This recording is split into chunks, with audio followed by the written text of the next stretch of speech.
o crucificado, Jesus, o Cristo, nosso Senhor e Salvador.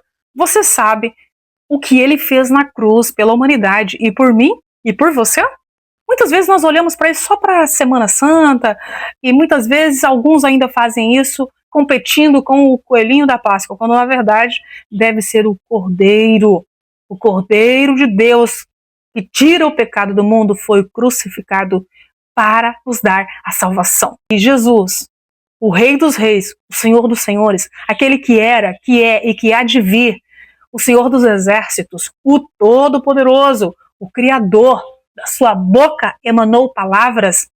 Em Gênesis 1, como está registrado, haja luz, houve luz, haja separação entre as águas e se faça o firmamento, e aconteceu. No som de sua voz, as coisas que se veem foram feitas, como está no capítulo 1 do livro de João, como está no livro de Salmos. Tudo que existe no universo foram feitas e criadas por ele e para ele. E sem ele, nada do que se fez haveria. E ele se fez carne e habitou entre nós.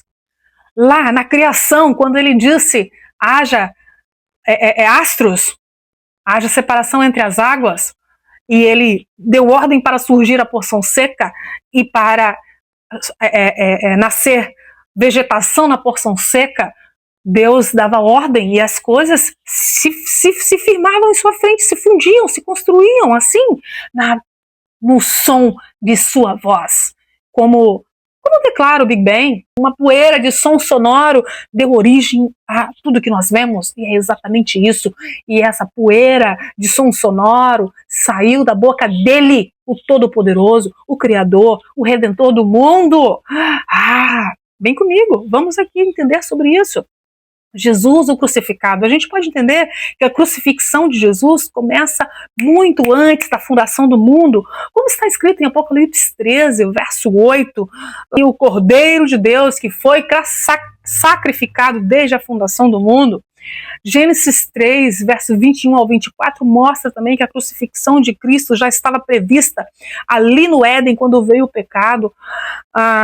Veio o pecado sobre Adão e Eva, os nossos pais revestidos de luz, na glória do Pai, em plenitude na presença de Deus, mas veio o pecado, houve separação dessa glória e o corpo foi despido e eles se enxergaram nus, se esconderam, colheram folhas e se cobriram. Mas Deus, logo depois, então, veio, sacrificou o cordeiro, e Gênesis 3, verso 21 e 24, mostra que ele foi revestidos, Adão e Eva, com as peles do cordeiro, e foram expulsos do jardim do Éden, para não mais voltar ali, porque agora estavam no mundo do pecado. João 19, verso 41, mostra que Jesus no Getsêmani começou a suar gotas de suor de sangue, tamanha sua angústia, sua aflição, porque a crucifixão de Cristo começara ali naquele momento. E ele disse, Pai, se pode, afaste de mim esse cálice, contudo não seja feita a minha vontade, mas a sua. E fez isso derramando gotas de suor de sangue. E logo depois foi preso, passou pelo martírio, pela humilhação, né, da crucifixão ali. A gente sabe que a cruz era um instrumento de sadismo legalizado da época, sadismo legalizado para tornar a morte cruel, dolorida, terrível.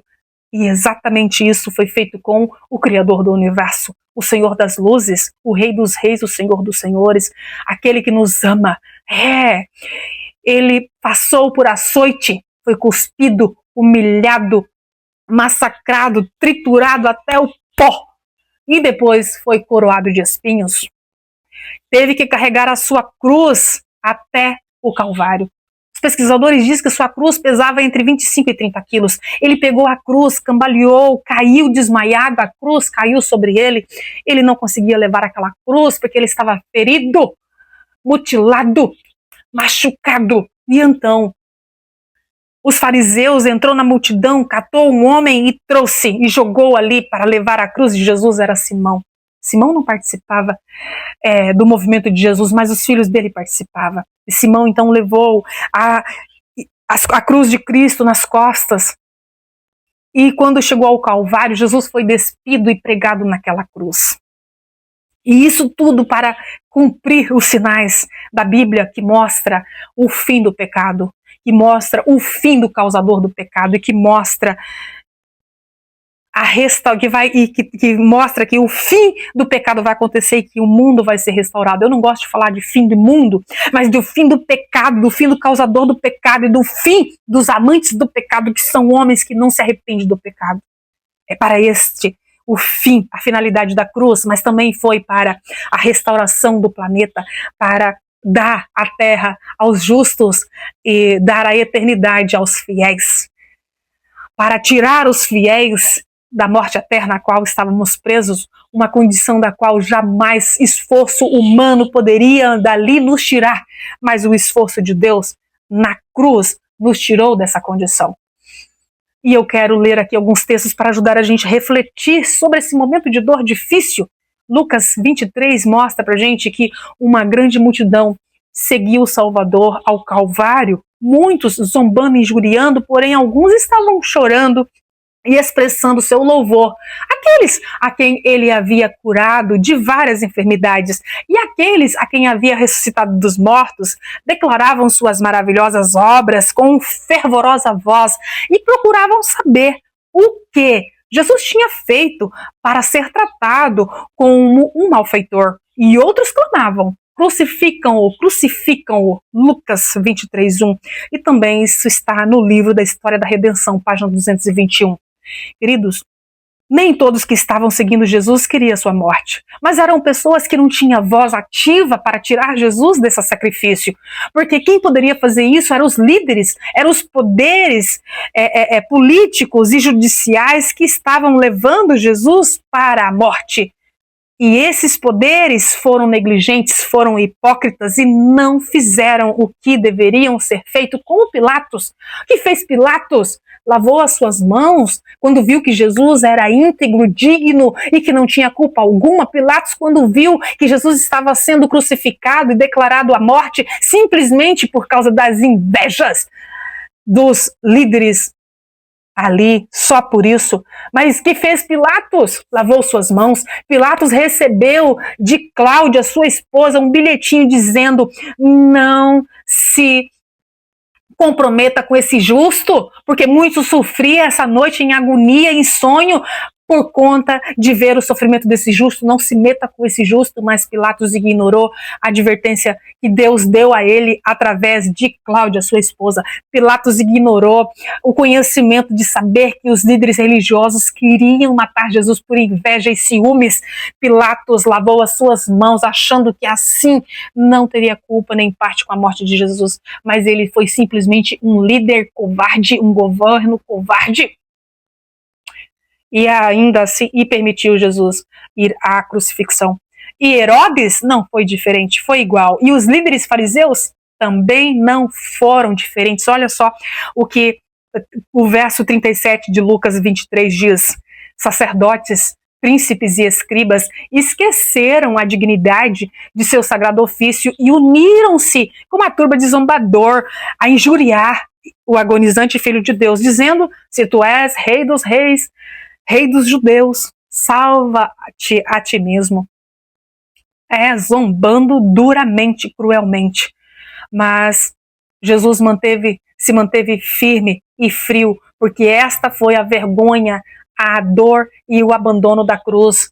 Por isso que a cruz é símbolo de vergonha, a cruz é símbolo de dor, a cruz é símbolo de abandono, porque os líderes religiosos de Jesus foram aqueles que o declarou digno de crucifixão e de morte por inveja e ciúmes. Pois é, aqueles que deveriam guardar a lei e que se diziam guardador da lei. A lei diz: não cobices, não levante falso testemunho, mas eles tudo isso fizeram. A lei diz: não mate, mas eles fizeram. Por isso que a revelação da cruz revela dor, vergonha e abandono, porque o Senhor, Criador do universo, veio neste mundo e foi crucificado como um qualquer, e sem ter cometido pecado algum. E a palavra diz que Jesus não murmurou não fez uma queixa, seu rosto permaneceu calmo e sereno, mas grandes gotas de suor estavam em sua fronte. Mão piedosa alguma houve para enxugar o suor da morte de sua face, e nem palavra de simpatia e inabalável fidelidade para confortar seu coração humano, aflito e angustiado. Isso está no livro História da Redenção, página 223. Ainda, aqui também a revelação da cruz mostra o verdadeiro conhecimento de Deus. Essa é a frase de Martinho Lutero. A cruz mostra o verdadeiro conhecimento de Deus, porque Deus nos trouxe redenção, amor escrito com sangue. Que declaração, hein? Uau! Enquanto derramava a própria vida na morte, ele exerceu pelo homem um amor mais forte do que a morte. Muitos do que testemunharam estas cenas no Calvário foram por elas posteriormente firmados na fé em Cristo. Que maravilhoso, hein? Saber que muitos daqueles que participaram da morte e da crucifixão de Cristo entendeu a história de amor escrito com sangue daquele Deus maravilhoso e magnífico e se converteu a Ele. E eu imagino quão contrito não ficou esses corações, porque eu não participei da crucifixão diretamente de Cristo, mas os meus pecados levou Cristo à crucifixão. E quando eu entendi isso, doeu tanto. Eu me redimi de tal modo que eu me lancei ao chão com muito choro e súplica e falei para Deus que me perdoasse e que me ajudasse a jamais na vida envergonhá-lo com as minhas ações, com os meus atos, com as minhas atitudes, mas que Ele me ajude a cada dia a viver para honrar e glorificar o seu nome, a viver de modo a ser um testemunho vivo para as pessoas que estarão ao meu redor, de que Deus é amor e que eu também busco ser amor, e busco ser cuidado mútuo, e busco ser de justiça, e busco fazer o bem e jamais o mal. Mas contudo, ainda assim a gente machuca as pessoas, eu sei. Ainda assim a gente faz coisas absurdas muitas vezes, e a gente se envergonha, porque viver no mundo de pecado é isso, é vergonha. Mas a revelação da cruz mostra um Deus que nos ama imerecidamente. É exatamente isso, imerecidamente. A revelação da cruz mostra para nós 1 Coríntios 1:18. Paulo alerta a gente para essa situação aqui, ó, a revelação da cruz, pois a mensagem da cruz é loucura para os que estão se perdendo, mas para nós que estamos sendo salvos é poder de Deus. Aí você vai falar, poder de Deus? Sim, para quê? Para a transformação da nossa vida, do nosso caráter, porque quando nós conhecemos esse Deus, a gente alcança transformação através do seu Espírito, através do seu poder, através da sua palavra. É que bandidos que estão presos da mais alta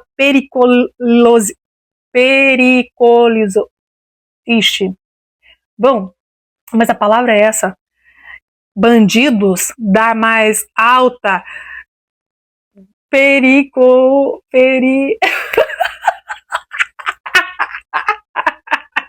Bom, gente, do mais alto nível de perigo, eles se convertem a Jesus, eles se entregam a Jesus porque eles entendem que esse Deus é de amor e transforma corações. E aí as pessoas más se convertem em boas. O ébrio se transforma em sóbrio. O ladrão na cruz se converteu e alcançou salvação. Esse Deus é magnífico, esse Deus é todo poderoso. Eu não tenho dúvida disso, e eu espero que você também não tenha dúvida que Ele transforma vidas, que Ele transforma as dores, que Ele converte os corações, que Ele salva, e que Ele limpa, e que Ele purifica, e que Ele vai fazer isso quando Ele voltar pela segunda vez. Essa terra vai deixar de ser de pecado, e esses olhos e todo esse ser vai deixar de ser mortal, vai passar a ser imortal, conforme está lá em 1 Coríntios 15. Meus queridos amados, Ele vai vencer a morte definitivamente, porque Ele venceu a morte na cruz, Ele venceu o pecado na cruz, Ele venceu o causador do pecado na cruz, porque aquele que o crucificou não foi no poder da vida, mas no poder da morte. Satanás e seus anjos, aquele que o crucificou.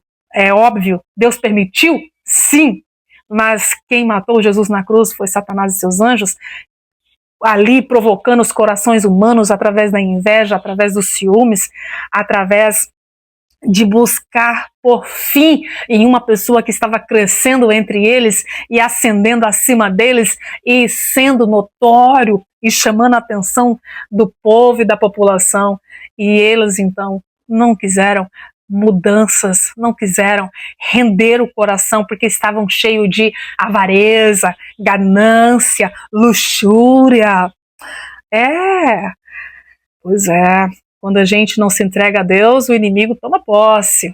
Saiba disso, né? E por que gloriar-se na cruz, como diz Paulo?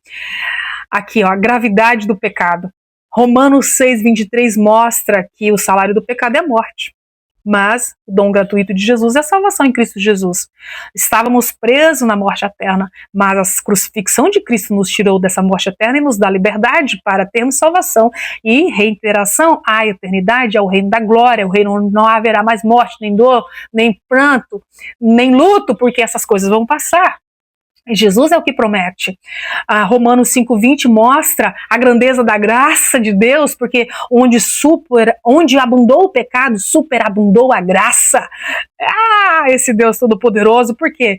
Porque não existe mérito humano algum que nos dá salvação. Às vezes as pessoas olham para os adventistas do sétimo dia e falam, olha esses aí querendo salvação por guarda dos mandamentos, porque os mandamentos não salvam mais. Querido, presta atenção no que eu vou te falar agora. As pessoas que falam essas coisas, elas estão dando uma declaração clara que elas não conhecem o Evangelho, porque o Evangelho não mostra em lugar algum que um dia a lei salvou alguém, ao contrário, quem salva é Cristo do começo do Éden até o fim. As vestes de cordeiro de Adão e Eva era a representação da graça de Cristo na vida deles, entende? Não era guarda de mandamento, porque quando você olha para todo o Evangelho, existe um monte de coisa que nos tira a salvação. A Bíblia deixa claro que o comilão e o beberrão não entram no reino dos céus, o feiticeiro não entra no reino dos céus, o idólatra não entra, o ladrão não entra, o prostituto não entra, e também aqueles que não guardam os mandamentos de Deus também não entram. Isso é claro, guardar a lei implica em perdição da alma, jamais em salvação da alma. Entendeu? Assim como comer e beber não implica em salvação da alma, mas implica em perdição da alma. Entende? Reflita sobre isso, viu? Reflita sobre isso. Também aqui a gente pode olhar que a cruz para nós é um símbolo de gloriar-se, porque mostra que um Deus todo-poderoso, criador do universo e da terra e de todas as coisas que os nossos olhos contemplam, ele nos serviu na cruz, nos serviu com sua própria vida para nos dar salvação e eternidade. Então Jesus nos convida a ser grandes nessa terra, porque grande aqui é quem serve. Quando a gente olha para Marcos 10:45, deixa claro que Jesus não veio para ser servido, mas para servir com a própria vida, para nos dar salvação. E ele nos convida a servir, porque grande é os que servem. Então eu te convido também a servir, eu te convido a olhar para Cristo e a tentar cada dia entender o que Jesus fez na cruz por nós. Ainda que o Evangelho mostre claro e nitidamente, nessa frase que eu vou ler aqui agora, ajuda a gente a entender que a cruz de Cristo será a ciência e o cântico dos remidos por toda a eternidade. No Cristo glorificado, eles, ou seja, nós, contemplaremos o Cristo crucificado. Maravilhoso isso, né? Jamais se olvidará que aquele cujo poder criou e manteve os inumeráveis mundos através dos vastos domínios do espaço, o amado Deus, a majestade dos céus, aquele a quem querubins e resplandecentes serafins se deleitavam em adorar, humilhou-se para levantar o homem decaído, que ele suportou a culpa e a ignomínia do pecado e a ocultação da face do seu Pai, até que as misérias de um mundo perdido lhe quebrantaram o coração e aniquilaram a vida na cruz do Calvário. E de fato, quando Jesus clamou e bradou, Pai, por que me abandonaste na cruz? Nesse momento ele sentiu uma dor que ele jamais tinha sentido e que eu e você jamais vamos sentir, como Jesus sentiu, a separação do próprio Pai. Porque o Espírito Santo nesse momento lhe foi retirado para que a morte viesse sobre ele. E essa é uma dor, é um frio que nós nunca vamos sentir. Porque nós vivemos no mundo de pecado. Nós sentimos a dor do pecado. mas nós nunca sentimos a separação de Deus como Jesus sentiu, porque ele nunca caiu no pecado. Ele nunca participou do pecado. E eu convido você nesse momento a ler aqui comigo, porque digno é o Cordeiro. Este é o tema do Cântico dos Santos, conforme está no livro de Apocalipse. E eu convido você a entender mais profundamente o que Jesus fez na cruz. O Cordeiro de Deus que tira o pecado do mundo. Digno é o Cordeiro que na cruz amou e venceu a dor. Na cruz a culpa foi vencida. Na cruz a graça nos alcançou. Na cruz operou o milagre. Na cruz nos resgatou. Na cruz o pecador se arrepende. Na cruz veio a salvação. Na cruz, o bandido se entrega. Na cruz, Deus faz transformação do nosso caráter à semelhança de Jesus. Na cruz, o ladrão se converte. Na cruz, a morte foi derrotada. Na cruz, nasceu a esperança. Na cruz, o perdido encontra o caminho. O cansado encontra o descanso. Na cruz, fomos chamados filhos. Ai, glórias a Deus por tudo essas coisas, porque éramos criatura de Deus e hoje somos filhos. E o acesso ao Pai foi liberado no sangue do Cordeiro, que nos purifica e nos torna nova criatura. Digno é o Cordeiro para sempre. Amém. Glória a Deus. Aleluia. Que o Senhor continue te abençoando e te protegendo com todas essas palavras de salvação para as nossas vidas. Até a próxima.